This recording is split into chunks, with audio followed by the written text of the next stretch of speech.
सध्या राज्यामध्ये जिल्हा परिषद निवडणुकांचा बिगुल वाजलेला आहे। मात्र पुणे महानगरपालिकांच्या निवडणुका ज्या पार पडल्या त्याच्यामध्ये आणि आता जिल्हा परिषद निवडणुका ज्या येणार आहे त्याच्यामध्ये ओबीसीच्या संदर्भातला एक मुद्दा हा समोर येताना दिसतोय, तो म्हणजे कुणबी दाखले।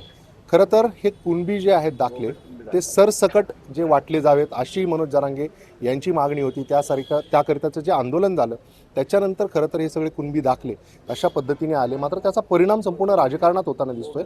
नुकत्याच पुणे महानगरपालिकेच्या निवडणुका पार पडल्या, त्याच्यात देखील काही कुणबी जे आहेत ते कशा पद्धतीने दाखले घेऊन इथे निवडून आले असे सगळे प्रश्न उपस्थित होत आहे। या पार्श्वभूमीवर आपण ओबीसी नेते जे आहेत मंगेश सासाने असतील, प्रकाश अण्णा शेंडगे, सध्या त्यांनी बहुजन समाज आघाडी म्हणून एक पक्ष स्थापन करून आता निवडणुकीत उतरण्याची तयारी चालवली, त्यांच्याशी बोलणार आहोत। आता सुरुवातीला पुणे महानगरपालिकेमध्ये खरं तर ही जी निवडणूक झाली याच्यामध्ये कोणकोणत्या पक्षांनी अशा पद्धतीचे दाखले दिले होते, आता त्यात निवडून आले असते? याच्यामध्ये सर्वच पक्षांनी या बोगस कुणबींना ओबीसीच्या जागेवर उमेदवारी दिलेली आहे।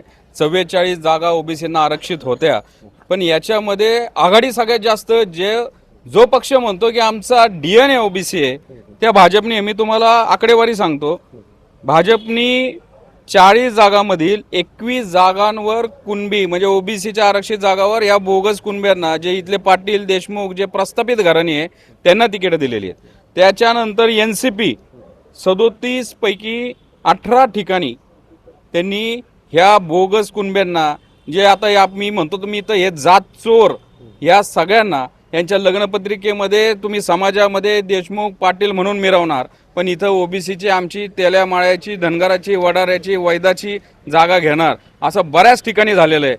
आमच्या हडपसरच्या खराडीचे एक आत्ता विद्यमान आमदार बापूसाहेब पठारे, त्यांचा मुलगा एका ठिकाणी भाजपमध्ये जातोय, त्यांच्या सुनेने आमची या ओबीसीची जागा खाल्ली आहे।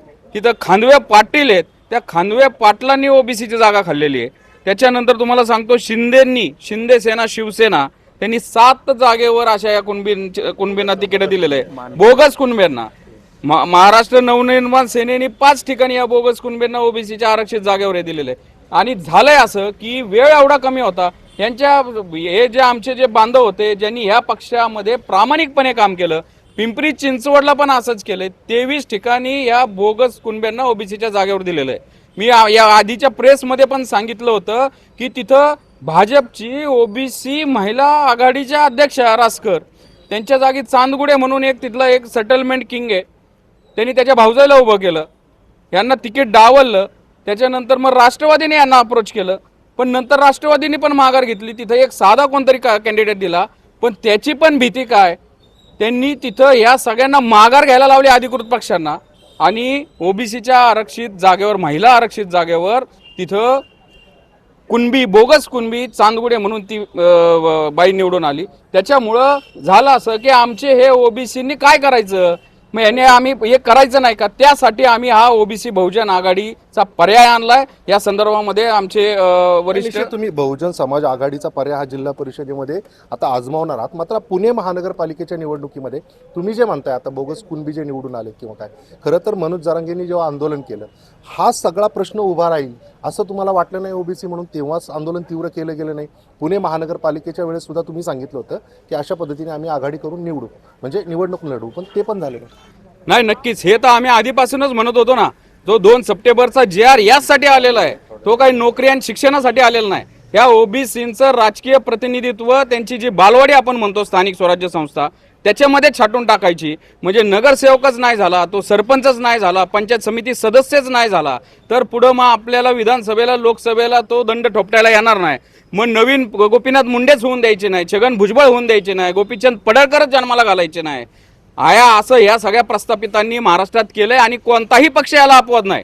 म्हणायचं मुंह में राम और बगल में चुरू हे सगळ्यांचं आहे, आणि त्यासाठी या पुणे महानगरपालिकेला पण आम्ही सांगितलं, तरी पण आमची अजून वेळ गेलेली नाहीये। ह्या सगळ्यांनी जरी आता कास्ट सर्टिफिकेट दाखवून केलं असेल तर 6 महिन्यामध्ये तुमचे व्हॅलिडिटी सर्टिफिकेट द्यायचे, आणि त्याच्या आड आम्ही असं असणार आहे, आम्ही मूळ ओबीसी तुम्हाला हे कास्ट व्हॅलिडिटी सर्टिफिकेट असं तसं मिळवून नाही देणार। तुमचे जेवढ्यांचं रद्द होईल आम्ही ते रद्द करणार आहे, कारण की आमच्या संविधानिक आरक्षण जर तुम्ही असे जात चोरी करून आणि असे दाखले काढून कुठल्या तरी चुकीच्या वंशावळी जुळवून आणत असताल तर याच्या विरोधात आम्ही लढणार। आमची वकिलांची फौज तयार आहे, तुम्हाला न्यायालयामध्ये खेटे घालायला लावू 6 महिने. व्हॅलिडेशनसाठी तुम्ही काय करणार आहात? कुठे का आता तुम्ही न्यायालयाचा दरवाजा ठोठवणार आहात किंवा काय तीव्र भूमिका घेणार? नक्कीच आम्ही आता त्यांची व्हॅलिडिटीचं प्रत्येकाने आत्ता काय केलंय त्या ॲफिडेव्हिट मध्ये आहे ना सगळं, तिथं त्यांनी आता अप्लाय केलेलं आहे. तिथं आम्ही जो जात पडताळणी अधिकारी असेल त्याच्या इथं आम्ही ती केस चालू हरकत घेऊ. जरी त्यांनी त्यांच्या बाजूने निकाल दिला काही दबावात, आमच्याकडे हायकोर्टचा पर्याय आहे. त्यांना आम्ही अशी आमची जागा आम्ही ओरबडून देणार नाही, आम्ही स्वस्त बसणार नाही. तर हा जो लढा आहे खरं तर ओबीसींचा, तो याच्या विरोधात आहेत की जे कुणबी दाखले दिले त्याच्यातून खरं तर संपूर्ण राजकारण म्हणजे स्थानिक स्वराज्य संस्थांच्या निवडणुकांवर कशा पद्धतीने परिणाम होत आहे हे दाखवण्याचं ओबीसी संघटना प्रयत्न करते. आता ओबीसी बहुजन समाज आघाडी ज्या पद्धतीने स्थापन करून प्रकाश अण्णा शेंडगे हे जिल्हा परिषद निवडणुका लढवू पाहत आहेत, काय कशा पद्धतीने तुमची आघाडी पुढे जाणार आहे ह्या निवडणुका लढवणं? हे पहा, ओबीसीच्या आरक्षणाचं 3-13 वाजवण्याचा कार्यक्रम गेल्या 2-4 वर्षामध्ये झालेला सगळ्यांनी पाहिलेला आहे. त्या आरक्षणाचं 3-13 वाजवण्याचा कार्यक्रम हा सत्तेच्या माध्यमातून झालेला आहे. म्हणून त्या सत्तेला आव्हान देण्यासाठी आणि ती आमची आरक्षणाची लढाई जी आहे ती मतपेटीतून आम्ही लढायसाठी आम्ही ह्या पक्षाची स्थापना आम्ही केलेली आहे. आत्तापर्यंत ह्या आमच्या ओबीसीच्या कार्यकर्त्यांना अहो कुणी तिकीट देता का तिकिटासाठी अक्षरशः भीक मागण्यासाठी सगळ्या पक्षाची दावे झिजवा लागत होती. पण तो प्रश्न आम्ही कायम निकालीत काढलेला आहे. ज्या कोणाला ओबीसी कार्यकर्त्याला निवडून लढवायचे असेल त्यांनी आपलं हक्काचं व्यासपीठ आम्ही तयार केलेलं आहे. तर त्यांना ज्यांना इच्छा आहे त्यांना आम्ही एबी फॉर्म त्यांच्या घरात आम्ही पोहोचवण्याची व्यवस्था आम्ही करू. नुसत्या ओबीसीच्या आरक्षण जागेवरच नाही तर ओपन जागेवर सुद्धा आमचे ओबीसीचे कार्यकर्ते जे आम्ही लढणार आहोत आणि पूर्ण ताकदीने आम्ही लढणार आहोत. ही आमची आरक्षणाची लढाई, ही ओबीसी आणि बहुजन समाजाची ही राजकीय अस्तित्वाची लढाई जी आहे ती आता याच्यामध्ये आम्ही सुरू केलेली आहे. फुले शाहू आंबेडकरांचा वारसा सांगत तर हे सगळे पक्ष पुढे आलेत. आता जे काही इथे पश्चिम महाराष्ट्रात जो पक्ष पहिला प्रभावी होता, आता भाजप खरं तर वरचढ होतोय. मात्र फुले शाहू आंबेडकरांचा वारसा तर सगळेच सांगतात आणि मग असं का होतं? हे पहा, फुले शाहू आंबेडकरांचं नाव घेऊन, पुरोगामी महाराष्ट्राचं नाव घेऊन या सगळ्या ओबीसी आणि बहुजन समाजाला गंडवण्याचा कार्यक्रम जो आहे तो आता पण या महाराष्ट्रामध्ये ह्या सगळ्या नेत्यांनी केलेला आहे. ही निवडणूक ज्यावेळी लागली त्यावेळी सगळ्यांनी जाहीर केले की आम्ही आरक्षित जागेवरती मूळ ओबीसीला आम्ही तिकीट देऊ असं सगळ्या पक्षांनी जाहीर केलं होतं.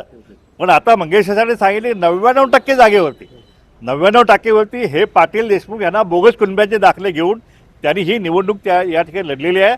आणि आता मंगेश सांगितलं तसं आम्ही प्रत्येक जागा जी आहे ही एक जागा त्यांना आम्ही मिळू देणार नाही. आम्ही न्यायालयीन लढाई लढू आणि त्यांचे दाखले हे बोगस ठरवू आणि ह्यांच्या निवडणुका रद्द आम्ही केल्याशिवाय आम्ही स्वस्थ बसणार नाही. आता जिल्हा परिषद पंचायत समितीमध्ये आमचा लढा जो आहे तो आता सुरू झालेला आहे. आम्ही जे काय उभा राहतील आम्ही पडलो तरी चालेल पण लढल्याशिवाय आम्ही स्वस्थ बसणार नाही. कारण लढायचं असेल, राजकीय कार्य सुरू करायचं असेल तर जसं ही बालवाडी आहे, इथंच सगळं ट्रेनिंग मिळतं. हे ट्रेनिंग देणारं कुठलं कॉलेज नाही, शाळा नाही, काही नाही.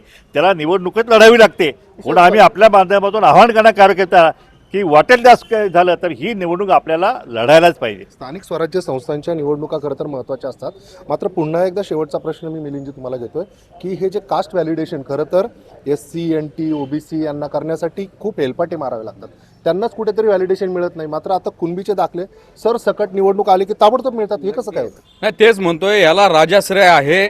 तिकडं मनोज जरांगे बसलेले आहात.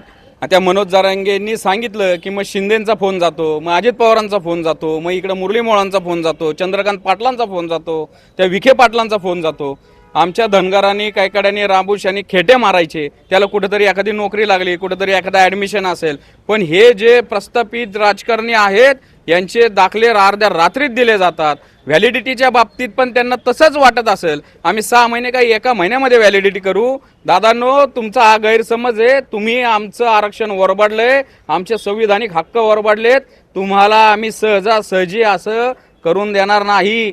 यांची व्हॅलिडिटी आणि मुळामध्ये यांची व्हॅलिडिटीमध्ये यांनी चुकीच्या वंशावळी लावल्यात.